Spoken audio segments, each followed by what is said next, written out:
কুমিল্লা শহরের গুধির পুকুর পাড় এক ব্যস্ত জনপদ। চারিদিকে সারি সারি গ্যারেজ, আর সেখানে সকাল দুপুর হাতুড়ি পেটানোর শব্দ। যান্ত্রিকতাই এখানে নিত্য সঙ্গী। ধুলো তেল চিটচিটে যন্ত্রের ভিড়ের মাঝেই চোখে পড়ে এক টুকরো শান্তি। পরিত্যক্ত এক গাড়ি, যা আজ পরিণত হয়েছে লাল সবুজে সাজানো ছোট্ট এক টুকরো বাগানে। 2 বছর আগে একটি পুরনো গাড়ি মেরামতের জন্য রাখা হয়েছিল ফরহাদ অটো ইঞ্জিনিয়ারিং ওয়ার্কশপের সামনে। সময়ের সাথে সাথে গাড়িটির চাকা মাটিতে দেবে যায়, সিট ও অন্যান্য যন্ত্রাংশ হারিয়ে ফেলে, রয়ে যায় শুধু একটি ধ্বংসপ্রায় কাঠামো, যেন এক কঙ্কাল সদৃশ অবয়ব। কিন্তু এই মৃত বস্তুটিকে নতুন প্রাণ দিয়েছেন ওয়ার্কশপের পরিচালক আরিফ হোসেন ফরহাদ।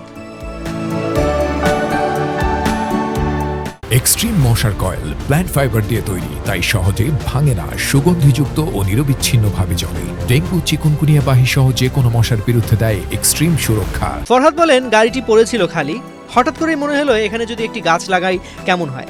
একটা ছোট্ট চারা লাগিয়েছিলাম, এখন সেটা ছড়িয়ে ছিটিয়ে পুরো ছাদ ঢেকে ফেলেছে। ফুল ফোটে, মৌমাছি আসে, মানুষ ছবি তোলে, এইসব দেখতে আমার খুব ভালো লাগে। আমার মন চাইছে এই জায়গার ভিতরে এটারে লাগানোর লাগে। গাড়ি তো পরে রয়েছে অনেকদিন, এই জন্য লাগানোর লাগে। গাড়ি পরে রয়েছে এই জন্য লাগাই দিছি। শখ করছি, শখের তুমি উঠতে গেছে। অনেক মানুষ তো আসতেছে, ছবি তুলে নিতেছে, কেউ ফুল গাছের বীজ খুঁজতেছে। গাছ গাছারি লাগানোর প্রতি আমার এমনি আগ্রহ আছে।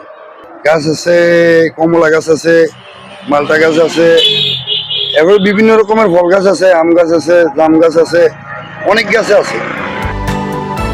ফরহাদ কাজের ফাঁকে গাছগুলো পরিচর্যা করেন। বাগানের চারা থেকে গাছ জন্মায়, সেগুলো স্থানীয়দের মাঝে বিতরণ করেন তিনি। ওই এলাকার ব্যবসায়ী মোহাম্মদ হেলাল ও তানভীর হোসেন মাহিন বলেন, ফরহাদ ভাইয়ের গাছের প্রতি টান অনেক আগে থেকেই। আমরা দেখি উনি গাছ কিনে এনে নিজ হাতে লাগান।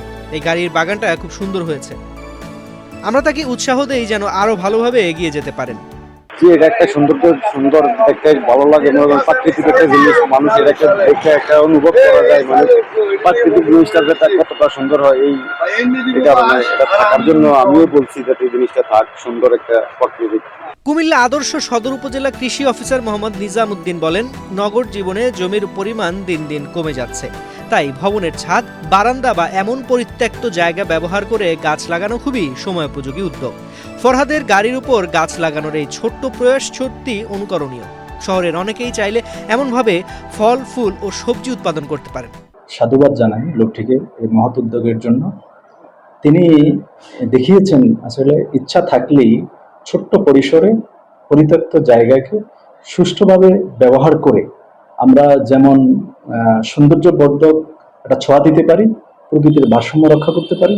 পাশাপাশি আমরা যদি এটা ফুল না হয়ে বিভিন্ন ধরনের শাকসবজিরও হতো, পাতা হতো, তাহলে সেটা আমাদের পরিবারের যে একটা পুষ্টির চাহিদা সেটাও মেটানো সম্ভব হয়।